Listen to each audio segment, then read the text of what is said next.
Assalamualaikum warahmatullahi wabarakatuh. Saya Maulidatul Hasanah dari PSD 6A.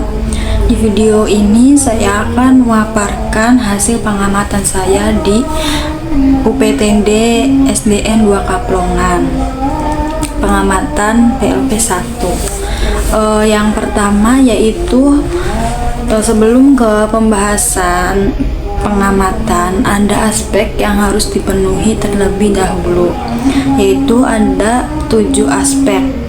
Ada yang pertama ada kultur sekolah, yang kedua struktur organisasi dan tata kelola sekolah, yang ketiga peraturan dan tata tertib sekolah, yang keempat seremonial atau formal sekolah, yang kelima ekstrakurikuler, yang keenam praktik baik dalam kegiatan positif di sekolah.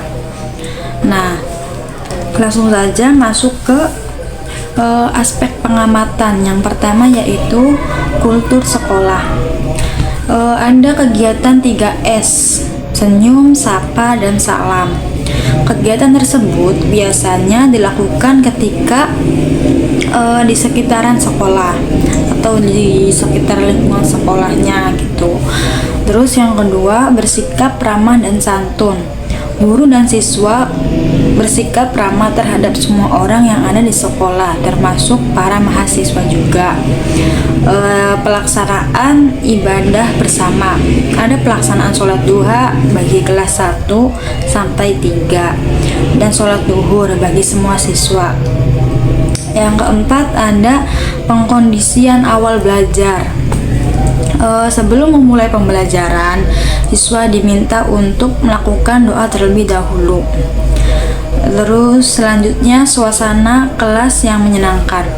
Suasana kelasnya yang kelima yaitu suasana kelas yang menyenangkan. Suasana kelasnya yang cukup menyenangkan, apalagi ketika ada mahasiswa datang. Yang keenam, anjuran menjaga 5K: kebersihan, keamanan, ketertiban, keindahan, dan kekeluargaan. Aturan tersebut sudah tercantum pada tata tertib di sekolah. Yang ketujuh, ada upacara bendera. Dilaksanakan pada Senin pukul 7 dan hari-hari besar yang memerlukan upacara bendera sampai 17-an. Yang kedelapan, penggunaan seragam sekolah. Siswa wajib menggunakan seragam sesuai standar pendidikan dan seragam kecuali yang akan melakukan olahraga. Yang selanjutnya yaitu ada pelaksanaan disiplin peserta didik atau PD.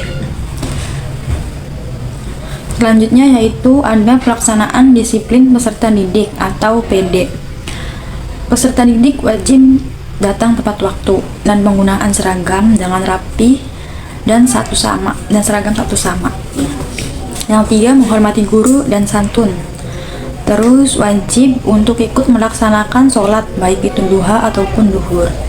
Yang selanjutnya ada pelaksanaan disiplin guru.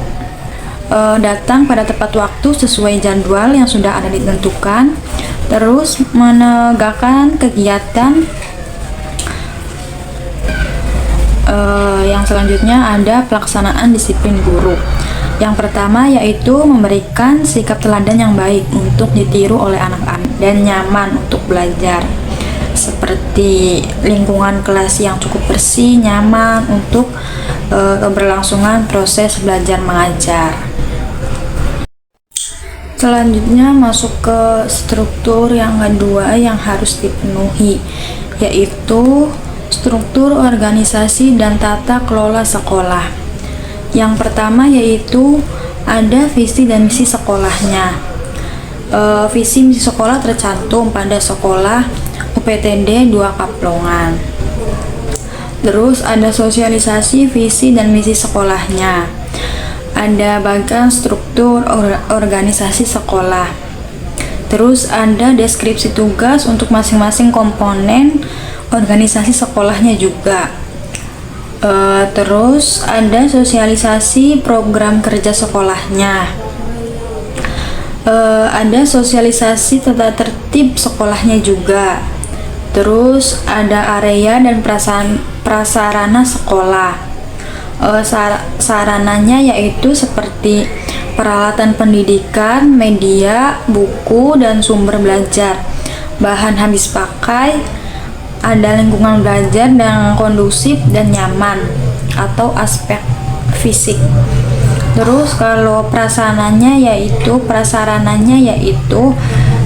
ruang kelas, ruang kepala sekolah, ruang guru, ruang tata usaha, perpustakaan, kantin, lapangan olahraga, UKS, laboratorium, tempat ibadah, toilet, atau kamar mandi. Terus yang ketiganya yaitu peraturan dan tata tertib sekolah. Pengelolaan kesiswaan seperti pedoman penerimaan peserta didik baru ada, pedoman orientasi peserta didik barunya juga ada. Yang ketiga, pelaksanaan orientasi peserta didik baru. Terus dokumentasi presentasi peserta didik di sekolah. Yang kelima, pelaksanaan organisasi di sekolah seperti kegiatan ekstrakurikuler. Yang selanjutnya ada pelayanan peserta didik, bimbingan konseling, pelayanan perpustakaan, koperasi siswa. Yang ketujuh, ada jadwal piket siswa di kelas, tercantum pada kelas dan dikenakan sanksi apabila tidak melakukan piket. Terus selanjutnya yaitu jadwal kegiatan ekstrakurikuler setiap hari Jumat secara rutin. Terus pengelolaan personalia, daftar urutan kepangkatan tenaga pendidikan terdapat pada badan yang ada di ruang gurunya. Terus daftar urutan kepangkatan administrasi terdapat juga pada papan daftar urutan kepenangkatan administrasi di ruangan guru. Terus yang selanjutnya ada pengelolaan keuangan, papan informasi keuangan sekolah. Laporan keuangan sekolah ditulis dan dicantumkan pada buku keuangan sekolah. Dan selanjutnya ada sumber pendanaan sekolah, terdapat dana BOS dan sudah ditulis dalam buku keuangan. Yang selanjutnya pengelolaan hubungan masyarakat dan sekolah. Yang pertama, sistem penyampaian informasi dari sekolah ke masyarakat atau papan pengumuman, majalah dinding, brosur, informasi digital. Itu melakukan rapat dengan wali murid biasanya setiap 3 bulan. Terus pelaksanaan komite sekolah seperti papan struktur organisasi komite sekolah, peran dan fungsi komite sekolah terdapat pada bagian itu juga. Terus pengelolaan sarana dan prasarana. Yang pertama, daftar inventaris sekolah terdapat pada buku atau jilidan. Terus daftar inventaris sarana dan prasarana di kelas sama terdaftar pada buku atau jilidan. Selanjutnya yaitu pengamatan keempat, kegiatan seremonial atau formal sekolah. Seperti ada tata tertib sekolah. Semua tata tertib di sekolah dicantumkan pada tabel. Terus tata tertib kelas. Semua tata tertib di sekolah tercantum pada tabel juga. Terus tata tertib guru, tata tertib siswa. Terus adanya pemberian sanksi terhadap pelanggaran tata tertib. Ada misalkan ketika siswa ketahuan membuang sampah tidak pada tempatnya, maka siswa tersebut wajib mengambilkan sampah tersebut kembali, terus membuangnya pada tempat sampah yang sudah disediakan. Yang selanjutnya yaitu adanya pendampingan pelaksanaan tata tertib. Biasanya pendampingannya dilakukan oleh setiap guru. Terus ada lembar pengamatan kegiatan seremonial di sekolah. Yang pertama yaitu ketepatan waktu mengikuti upacara bendera atau rapat. Upacara dilaksanakan atau dilakukan sesuai jadwal, yaitu hari Senin pukul 7. Yang kedua yaitu kelengkapan atribut sekolah lengkap. Yang ketiga, kehadiran upacara atau rapat. Semua hadir baik rapat maupun saat upacara. Terus musyawarah mufakat dalam rapat. Biasanya rapat dengan wali murid dilakukan 3 bulan sekali. Terus yang selanjutnya yaitu keikutsertaan dalam kegiatan keagamaan seperti infak, Isra Mi'raj, Maulid, terus dan yang lain-lainnya. Ada contohnya ketika Isra Mi'raj siswa melakukan doa bersama. Terus berpakaian sesuai kegiatan adat, budaya atau keagamaan. Siswa memakai pakaian sesuai dengan hari apa yang sedang terjadi. Misalkan hari besar Islam, maka siswa akan memakai pakaian muslim. Yang selanjutnya yaitu ada pengamatan 5, intrakurikuler dan ekstrakurikuler. Yang pertama yaitu intrakurikuler. Yang pertama ada kegiatan ekstrakurikulernya. Ada karena wajib diikuti oleh peserta didik sesuai dengan jadwal. Terus ada jadwal pelaksanaannya. Pelaksanaannya sesuai dengan jadwal yang sudah ada. Terus ada pembimbingnya. Kegiatan yang dilakukan di dalam kelas oleh wali kelasnya atau oleh para guru. Selanjutnya, setiap guru menjadi pembina ekstrakurikuler. Setiap guru kelas maupun mata pelajaran menjadi pembina tersebut. Yang selanjutnya, peserta didik mengikuti ekstrakurikuler. Semua wajib untuk mengikuti sesuai dengan jadwal yang sudah ada. Selanjutnya yaitu contoh lembar pengamatan ekstrakurikuler. Yang pertama ada kegiatan ekstrakurikulernya. Ada seperti pramuka dan juga olahraga seperti voli. Selanjutnya ada jadwal pelaksanaannya setiap hari Jumat siang. Terus ada pembinanya dari perwakilan guru dan juga pengambilan orang luar, anak atau SMP. Yang keempat, selanjutnya setiap guru menjadi pembina ekstrakurikuler. Hanya ada satu guru yang dijadikan pembina ekstrakurikulernya.